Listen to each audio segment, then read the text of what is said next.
peut le dire, celui-ci c'est vraiment un livre pétillant. C'est donc Nicolas Caro, un homme sans histoire aux éditions Le Livre de Poche. Et cet homme-là, malheureusement, ça sera pas sans histoire, mais avec beaucoup d'histoire et plutôt tragicomique. Tout part d'un fait assez inédit. Il pense avoir assassiné l'amant de sa femme. Et en fait, il est obligé de fuir et il fait plein de mauvaises rencontres. Ce livre, on ne lâche pas parce qu'il y a un personnage redondant qui le poursuit tout le long du livre et on se demande qui est ce personnage. Mais le problème, c'est que pour lui, il faut fuir parce que c'est certainement un personnage qui est négatif, qui est là pour l'arrêter. Et en fait, il n'y a que quand on arrive à la fin de l'histoire qu'on comprend qui est ce personnage. Et là, on ne peut pas le dire parce qu'il faut forcément garder un intérêt de lecture.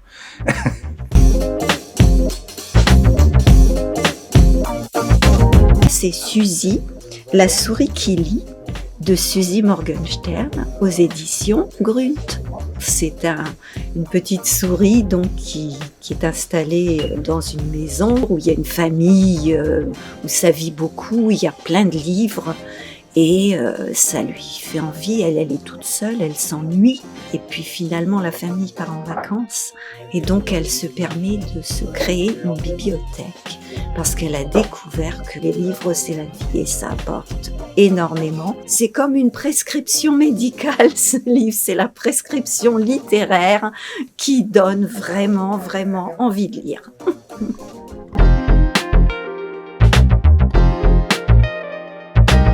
C'est effectivement un livre explosif, Magic ou de l'incertitude, de Julien Cabossel, aux éditions Grasset. Pour moi, c'est un conte contemporain très intéressant puisqu'il parle de l'apparition de l'ubérisation et le personnage principal est un livreur Uber. Donc il lui arrive un accident et on voit tout l'envers du décor en fait de ce qui paraît magique du monde de l'internet et en fait c'est la contrepartie de gens qui font des livraisons dans des conditions très difficiles. En fait on a le regard entre le livreur et la personne qui a passé la commande et qui ne comprend pas. C'est le genre de livre où on est pressé de savoir ce qui va se passer parce qu'on voit en fait les personnages se croiser et puis on se demande aussi si celui qui a fait la livraison, qui a eu l'accident, est-ce qu'il va décéder, pas décéder, ce qui va se passer. C'est une action soutenue, on ne peut pas lâcher ce livre quoi, jusqu'à temps d'arriver à la fin.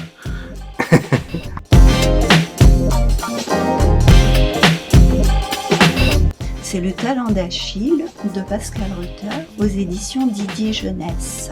Et c'est vraiment un livre où il y a beaucoup de liens. Déjà le lien d'un enfant avec sa maman qui vivent tout seuls ensemble. Il y a le lien de cet enfant qui rencontre une personne âgée.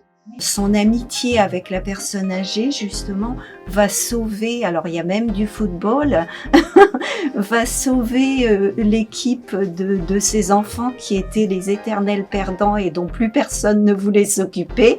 Et grâce au lien avec ce grand-père qui vit dans son immeuble, ils vont pouvoir remonter tout ça et les amener à la victoire.